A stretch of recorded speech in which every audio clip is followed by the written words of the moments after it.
El pilar del agua en Danmachi. Capítulo 1. El murmullo del agua. El estruendo de la batalla aún resonaba en los huesos de Tomioka Giyu. La fortaleza infinita era un laberinto de sangre y en sus corredores interminables él y Tanjiro habían desafiado lo imposible. La luna superior 3, Akaza, cuya sola presencia sofocaba la esperanza, había sido derrotada. Los cortes de sus espadas, las técnicas que nacían del aliento y del dolor, habían abierto una grieta en aquel muro insuperable. Pero la victoria tenía un precio. Tomioka apenas podía sostenerse. Sus pulmones quemaban, su cuerpo estaba abierto en heridas, y en su mano derecha pendía lo que quedaba de su katana. Una hoja rota víctima del enfrentamiento. Frente a él, Tanjiro tambaleaba como una llama en medio del viento. El chico, con los ojos bañados en determinación, murmuró con un hilo de voz débil. Debemos avanzar, encontrar a Muzan, y el aire le arrancó la palabra de los labios antes que cayera inconsciente. Tanjiro. La voz de Tomioka salió áspera, más un rugido de garganta que una súplica. Intentó alzar un brazo hacia su compañero, pero el mundo giró en su contra. El cuerpo no respondió. Las heridas lo reclamaban, la sangre escapaba lenta y tibia por cada corte. Tomioka dio un paso torpe, luego otro, como si luchara contra un río que lo arrastraba hacia el abismo. Terminó de rodillas, clavando la empuñadura de su espada en el suelo como único sostén. Su frente se apoyó en el frío metal mientras su respiración se volvía errática. Por un instante, su mente peleó, quiso mantenerse firme. Pero el agotamiento al final pudo con él. No mueras, Giyu. Y entonces, silencio. No supo cuánto tiempo pasó. Pudo haber sido un segundo, o una eternidad entera. Cuando Giyu abrió los ojos, el mundo ya no era el mismo. El techo infinito y retorcido de la fortaleza de Muzan había desaparecido. No estaba Tanjiro y no había batalla. En su lugar, lo recibió un frío cortante que se metía hasta los huesos. Tomioka intentó moverse, pero un dolor punzante le recorrió las costillas y lo obligó a soltar un gruñido de dolor. La mitad inferior de su cuerpo estaba sumergida en agua helada. Un río subterráneo lo arrullaba con su murmullo cargado de una oscuridad extraña, más densa que la de cualquier cueva que hubiera visto. Su mitad superior reposaba en la orilla, sobre un suelo húmedo y resbaladizo. No recordaba haber llegado allí. No recordaba nada después de caer inconsciente en su última batalla. Sus dedos, como si tuvieran voluntad propia, aún apretaban la empuñadura de la espada rota. El instinto lo había mantenido aferrado a ella, como si soltarla fuera igual a renunciar a la vida. Con un esfuerzo lento, logró ponerse de rodillas. La sangre le manchaba el uniforme, el agua arrastraba hilos rojos desde su cintura hacia el río. Su vista descendió hacia su cuerpo ensangrentado y un escalofrío lo recorrió. Las heridas, susurró jadeando. Siguen ahí, sigo perdiendo sangre. No tenía sentido. Había caído inconsciente después de pelear contra Akaza y sin embargo, allí estaba, vivo, sangrando como si la batalla jamás hubiera terminado. Tomioka apretó los dientes y giró la cabeza hacia los costados. El aire húmedo resonaba en la cueva, cada eco devolvía una respuesta vacía. Tragó saliva, y por primera vez en años, el pilar del agua alzó la voz con desesperación. Tanjiro. El grito retumbó desgarrando su garganta. Tanjiro, ¿dónde estás? Esperó. El silencio se estiró sin ninguna respuesta. Ninguna voz. Solo el murmullo del agua y el frío que calaba hasta los huesos. Su respiración se quebró un segundo. Cerró los ojos, buscando calma, pero lo único que encontró fue soledad. Y entonces lo sintió, un roce en la oscuridad. Barras contra rocas. Abrió los ojos y sus pupilas se clavaron en la sombra de la cueva. Entre ellas ojos brillaban encendidos como brasas. 1, 2, 4, 6, 10 tal vez. Los depredadores habían olido sangre. Lobos de pelaje ennegrecido emergieron lentamente, deslizándose entre las piedras húmedas. Sus fauces babeaban, sus garras arañaban la roca, y en su mirada no había más que hambre. Tomioka levantó la espada rota con un brazo tembloroso. Su cuerpo no respondía como antes, sostenerse en pie era un reto. Intentó enfocar su respiración, canalizarla en un patrón que tantas veces lo había salvado. Pero su pecho ardió y lo obligó a jadear. No puedo. El dolor y la fatiga no le permitían recurrir a la respiración. Ni una forma. Ni un movimiento. El primer lobo se lanzó. Tomioka giró la muñeca y desvió las fauces con lo que quedaba de su hoja. El impacto lo sacudió hasta el hombro, haciéndolo trastabillar. El monstruo rodó hacia atrás con un gruñido. Detrás de él, otros dos avanzaban. La garra del segundo le rasgó el hombro izquierdo, la sangre volvió a brotar caliente. Tomioka retrocedió, tambaleante, el filo levantado como único escudo. El corazón golpeaba en su pecho como un tambor. Su visión se nublaba, pero sus ojos no perdían la firmeza. Aunque sus piernas temblaban y sus pulmones parecían colapsar, la determinación en él seguía intacta. No mueras, Giyu. El recuerdo de aquella voz volvió, más fuerte, más urgente, pero teniendo que ser dejada de lado por el momento. Y aunque su cuerpo estaba al límite, aunque la técnica lo abandonaba, el instinto seguía vivo. No moriría. No todavía. Giró la muñeca y levantó el filo desviando una mordida. El impacto le sacudió el brazo, pero no cayó. Con un empujón hundió la hoja en el cuello de la criatura, que desapareció en humo negro antes de tocar el suelo. El resto se mantuvo al acecho. No eran simples bestias. Lo observaban, probaban sus defensas, tanteaban la debilidad. Uno a uno lo atacaban buscando grietas en sus reflejos. Y cada vez, aunque más lento, más torpe, Giyu respondía. Cortes precisos, movimientos justos, ni uno más de los necesarios, sin embargo, cada movimiento lo desgastaba más y más. El círculo se cerraba. El aire estaba cargado de gruñidos. La sangre le bajaba por el brazo izquierdo, su respiración se quebraba, su visión oscilaba entre claridad y confusión. El 10º lobo cayó con un tajo en diagonal. El 12º recibió la hoja rota en el costado. El 14º se desintegró tras un corte ascendente que lo dividió en dos. Y entonces, el último, el número 15, un lobo más grande que el resto, se abalanzó en una embestida final. Giyu retrocedió tambaleante. Era un mar de colmillos y garras, un torrente de muerte que venía hacia él. Sus brazos se movieron por instinto, cada bloqueo un estallido de dolor en sus músculos, hasta que logró dar el golpe final, pero no sin precio. Rasguños, golpes, mordidas que arrancaron jirones de su ropa y piel. Tomioka quedó de pie en medio de un silencio abrupto. La manada yacía dispersa en humo que se desvanecía lentamente después de acabar a todos y cada una de esas violentas bestias. Los latidos de su corazón subía y bajaba con violencia. Los brazos le temblaban. Los ojos se nublaban.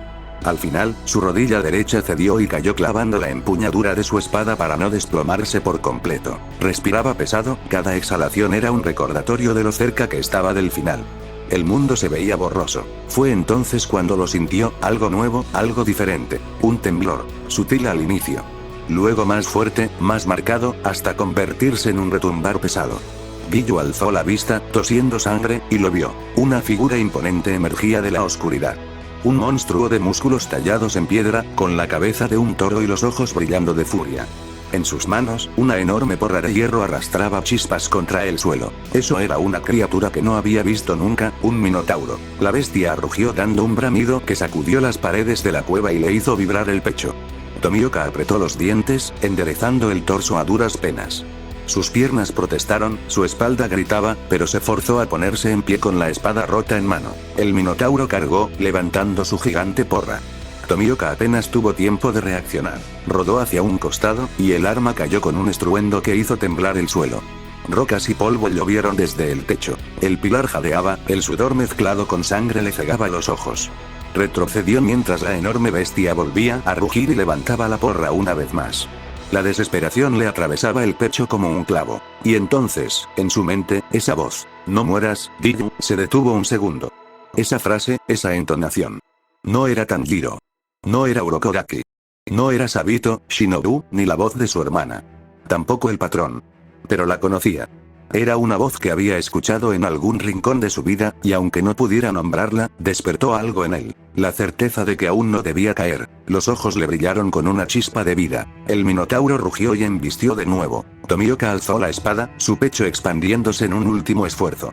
El aire entró en sus pulmones como fuego, y por primera vez desde que llegó a esa cueva, se llenó de vida. Luego dio un salto esquivando el ataque de la criatura, consiguiendo una excelente posición de ataque. Respiración del agua, primera postura. El filo brilló con un destello azul en medio de la penumbra. Corte de la superficie del agua. El movimiento fue tan veloz y certero que el aire mismo se quebró en un arco de luz.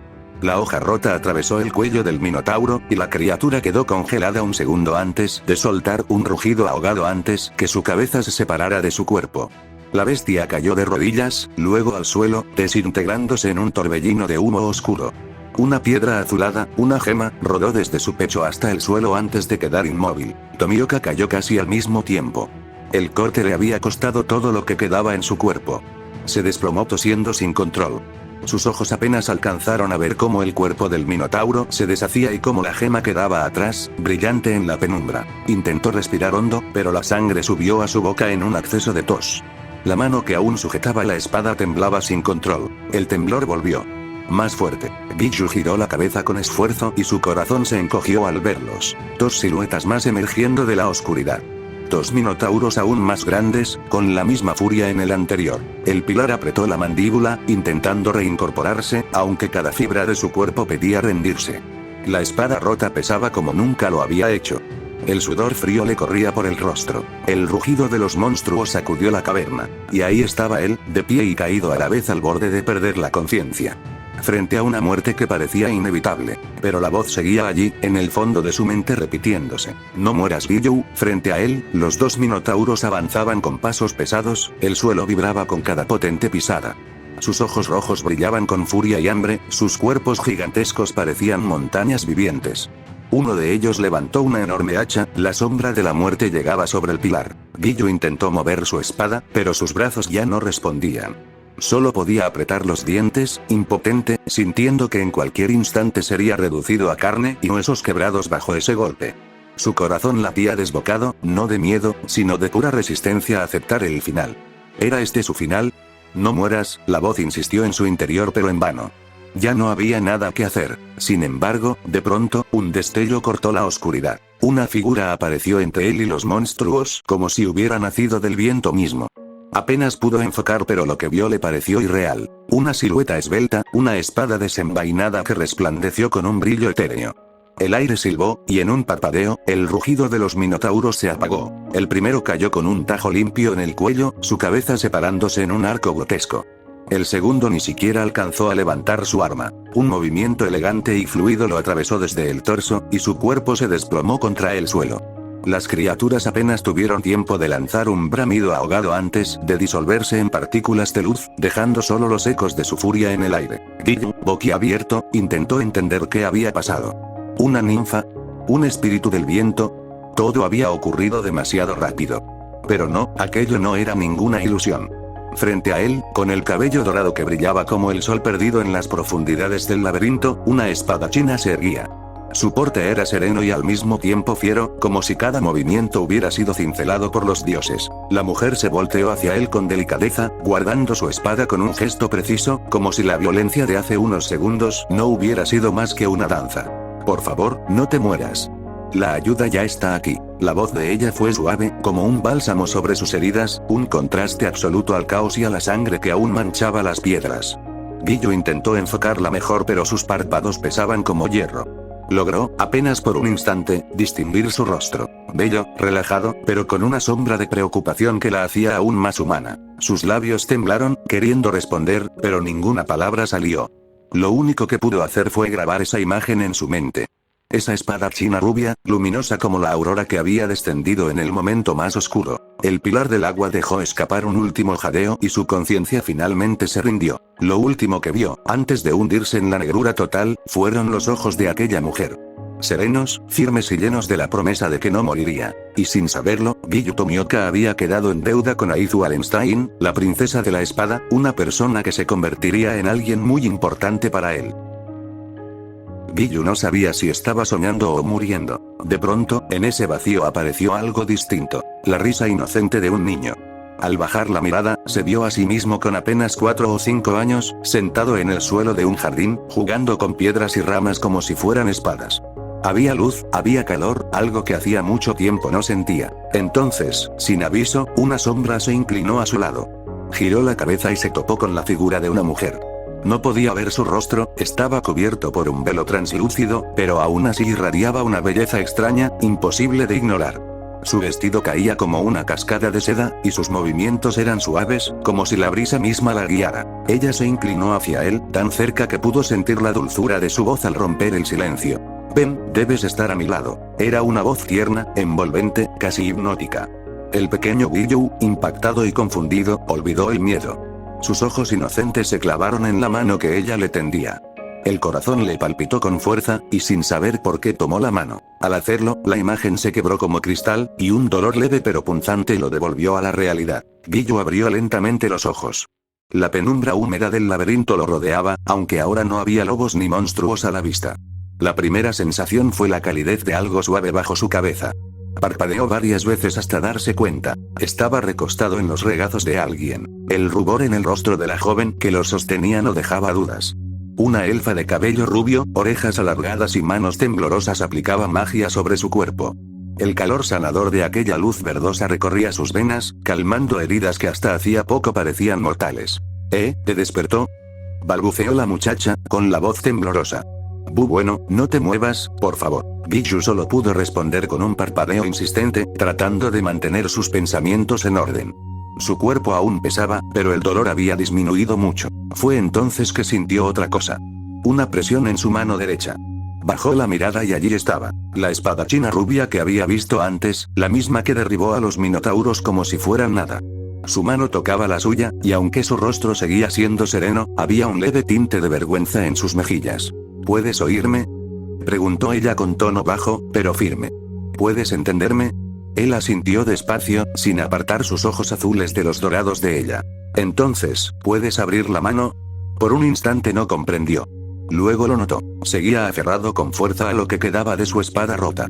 Aún desmayado, jamás la soltó. Respiró hondo, aflojó el agarre y dejó que la espada china la retirara con cuidado el ama. Sus dedos temblaban de agotamiento y la palma de su mano estaba llena de sangre. La rubia examinó su mano endurecida, llena de callos, cicatrices y marcas de un entrenamiento sin descanso.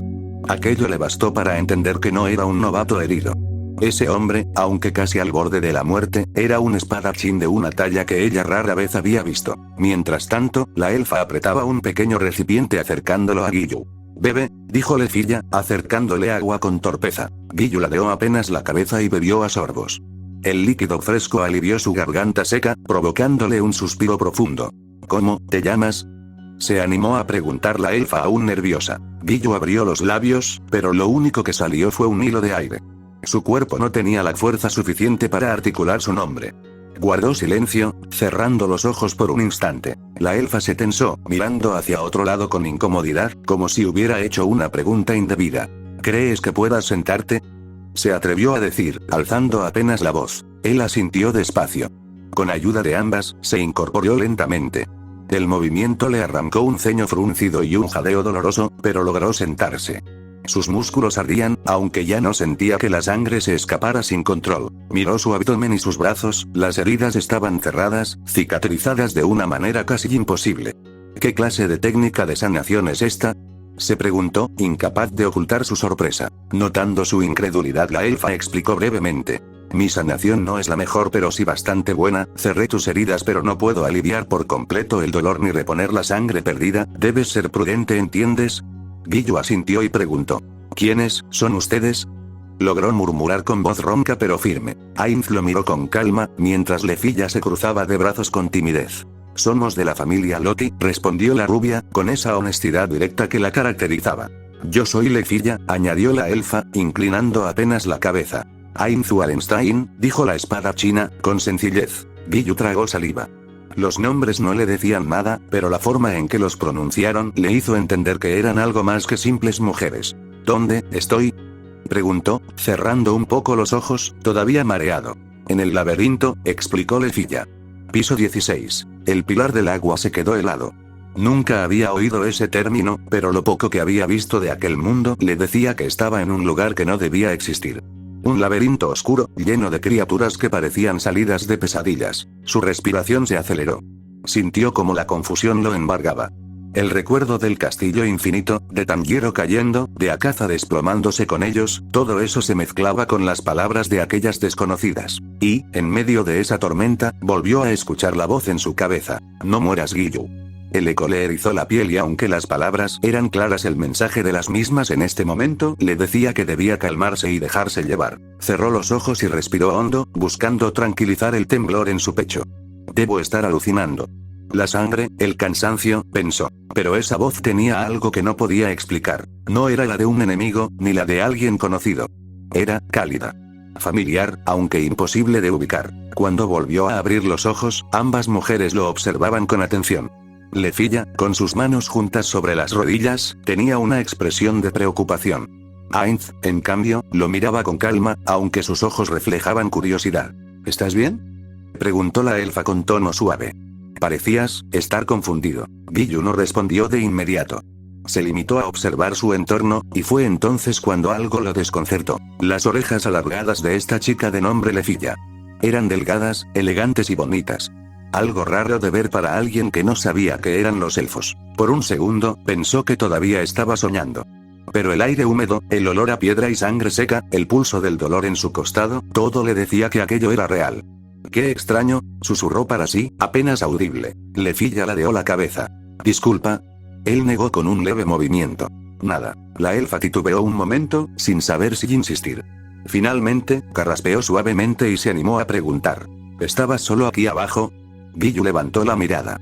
No era una pregunta difícil, pero algo en su pecho se tensó. Tanjiro. La última imagen que recordaba era la del joven muchacho de cabellos rojizos cayendo entre las ruinas, la sangre corriendo por su rostro. El rugido de Akaza y su muerte llegaron a su mente. Su garganta se secó. «Sí», respondió. Ainz lo observó detenidamente, como quien analiza los movimientos de un enemigo en combate. «¿A qué familia perteneces?», preguntó con su tono habitual, directo y sin adornos. Guillu frunció el ceño. «¿Familia?». «Sí», intervino Lefilla, buscando explicarse con amabilidad. «La familia divina a la que sirves, el dios o diosa que te bendijo con Falna». El espadachín parpadeó lentamente, sin comprender una sola palabra de lo que acababa de escuchar. «No entiendo de qué hablas». Ambas mujeres se quedaron en silencio. Lefilla fue la primera en reaccionar, inclinándose un poco hacia adelante. «¿No sabes qué es una familia?». «Sé lo que significa la palabra», dijo Guillu con voz baja. «Pero no el sentido en que la usas». Lefilla miró a Ainz, buscando ayuda, pero la rubia solo mantenía su serenidad habitual. «Las familias», empezó a explicar la elfa, «son grupos de aventureros que reciben la bendición de los dioses que descendieron a la tierra. Sin ellos, nadie podría sobrevivir aquí abajo. La Falna nos da poder, fuerza, habilidades especiales. Sin eso», miró a Guillu de arriba a abajo, como si de repente comprendiera lo imposible. «Sin eso estarías muerto». Guillu guardó silencio. No había una sola mentira en su voz, lo sabía. Y sin embargo, lo que decía sonaba como algo de otro mundo. «¿Dioses que descienden del cielo? ¿Bendiciones que dan poder?». Era absurdo. Pero lo que había visto en esas criaturas también lo era, lo cual era una contradicción. «No tengo una familia de esas», dijo con tono seco. Lefilla parpadeó. «Entonces, ¿no tienes Falna?». Guillu negó despacio. «Nunca he oído esa palabra». La elfa abrió los labios, pero no supo qué responder. Era como si le hubiesen dicho que el sol se había apagado. Ainz, en cambio, permaneció en silencio. No parecía sorprendida, sino analizando cada gesto de él. «Si no familia, ni compañía, ¿cómo llegaste hasta aquí?». Guillu no respondió. No porque no quisiera, sino porque no lo sabía. Recordaba la caída, el rugido, el dolor quemándole el cuerpo, y después, oscuridad. Luego este lugar. Se encogió apenas de hombros. «Desperté aquí. Eso es todo». La elfa lo miró con incredulidad. «Eso es imposible. Nadie llega aquí sin ser un aventurero experimentado». Él alzó la vista, observando el techo de piedra que apenas se perdía entre sombras. «Tal vez, fue suerte». Ainz entrecerró los ojos. «No lo creo. Sobreviviste a monstruos fuertes». «Eso no es suerte», dijo ella bajando la mirada hacia la espada rota del hombre. Guillu apartó la mirada. No le gustaban las preguntas, y menos aún cuando venían acompañadas de ese tipo de observaciones. Lefilla intentó sonreír para aliviar la tensión. «Bueno, sea como sea, te salvaste gracias a Ainz, eso es lo importante supongo». Guillu giró ligeramente el rostro hacia la espada china. «Entonces, te debo la vida». «No», dijo ella de inmediato. «Solo llegué a tiempo». Él asintió despacio con esa neutralidad que confundía a todos los que intentaban leerlo. Durante unos segundos, nadie habló. Solo se oía el goteo distante del laberinto y el suspiro leve de Lefilla. «Si no eres de ninguna familia», dijo finalmente la elfa, «¿de dónde vienes?». Guillu guardó silencio. En su mente pasó el rostro de Tanjiro y los recuerdos de una pelea que quizá había quedado atrás para siempre. Cerró los ojos. «¿De un lugar muy lejos de aquí? ¿Más allá de horario?», preguntó Lefilla, intrigada. «Es posible». La respuesta dejó a ambas sin palabras. No sonaba arrogante ni misteriosa. Solo, cierta. Ainz lo observó una vez más, su rostro imperturbable, aunque sus pensamientos eran un torbellino. Había algo en él. Su silencio no era vacío, era denso, lleno de cosas que no decía. Un pasado pesado, como una corriente profunda. Lefilla, sin saber qué más preguntar, se limitó a mirar el suelo. «Deberíamos regresar», murmuró. «En este estado, sin una mejor atención médica no llegará al anochecer». Ainz asintió. «Finn y Loki querrán verlo». Guillu ladeó apenas la cabeza al escuchar esos nombres sabiendo que eran importantes. Finn es nuestro capitán y Loki nuestra diosa, te ayudarán, tenlo por seguro, respondió Leafy con naturalidad. Tomioka soltó una breve exhalación, casi una risa sin sonido. Dioses, familias, bendiciones, susurró con ironía suave. Definitivamente no estoy en un lugar que conozco. Giyu se puso lentamente de pie, apoyándose en su espada rota. Guíen el camino por favor, dijo comenzando a dar sus primeros pasos en este nuevo mundo, pasos que sin lugar a duda vendrían acompañados de muchas cosas. Sin embargo, antes de irnos, hay un evento más por narrar, un evento que al igual que la llegada de Giyu Tomioka, marcaría un antes y un después en este mundo. A varios pisos inferiores de distancia, en un nivel casi inaccesible por los aventureros, un río oculto, 5 veces más grande que aquel donde había emergido Giyu, comenzó a agitarse. Las aguas cristalinas, tranquilas hasta entonces, fueron perturbadas por un burbujeo grotesco que se extendió como una enfermedad. El sonido era espeso y viscoso, como si el propio suelo respirara. De pronto, la superficie del agua se oscureció, cambiando a un tono negro intenso. Lo que antes era líquido se tornó denso, pegajoso, semejante a brea hirviendo. El hedor que emanaba de aquel cambio se extendió rápidamente por las cavernas cercanas.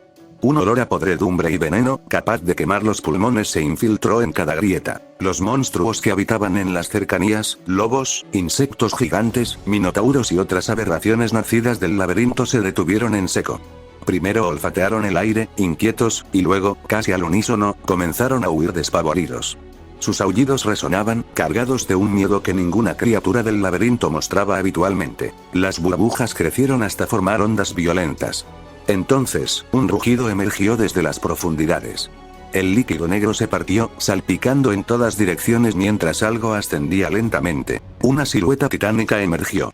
Primero fueron unos hombros anchos, recubiertos por una piel que parecía roca ennegrecida. Después, un torso musculoso que irradiaba fuerza bruta. Finalmente, la cabeza. Un rostro deforme y brutal, con colmillos largos como dagas y unos ojos incandescentes que proyectaban puro odio. La criatura, semejante a un hombre gigantesco, se erguía sobre el estanque con una presencia que aplastaba el aire mismo. Cada paso que dio al salir del líquido maldito hizo retumbar las paredes de la mazmorra. Un gruñido brotó de su garganta, grave y prolongado, tan poderoso que los techos vibraron y el suelo se agrietó. La mazmorra, como si reconociera al intruso, respondió con un silencio absoluto. Pero lo más aterrador aún no había ocurrido. Cuando el rugido del gigante comenzó a apagarse, un nuevo movimiento agitó la brea. De entre el líquido viscoso, una segunda figura emergió, ascendiendo con elegancia sobre la espalda del coloso. Se trataba de una mujer de belleza deslumbrante, en contraste al aterrador entorno que la había engendrado. Su piel era pálida como la luna, y sus cabellos caían oscuros y brillantes como obsidiana pulida. Ella inhaló profundamente, llenando sus pulmones del aire fétido con un gesto de deleite. «He revivido», susurró con una voz dulce pero impregnada de veneno y felicidad por su resurrección. En ese instante, de su espalda se desplegaron un par de alas negras, enormes, con plumas como las de los cuervos que parecían absorber la luz. La mujer alzó el rostro y, con una sonrisa cruel, estalló en una carcajada que resonó en las cavernas como un eco demoníaco. El gigante bajo ella soltó otro rugido, esta vez en sincronía con la risa de la mujer, como si ambos fueran un equipo mortal, avanzando lentamente hacia salir del agua contaminada. Cada paso del monstruo dejaba huellas de brea humeante sobre el suelo y cada movimiento de las alas de la mujer parecía oscurecer el aire a su alrededor. El laberinto había despertado algo que no pertenecía a su orden natural, pero eso es historia para otro día. Hola a todos. Un cordial saludo, espero hayan disfrutado el capítulo de esta historia. Si fue así, no se olviden de darle like al video, suscribirse y activar la campanita de notificaciones. También recuerden estar atentos a futuras actualizaciones, con esto ayudas a hacer crecer el canal y no perderte momentos memorables por venir. Gracias y sin más que decir me despido y hasta la próxima.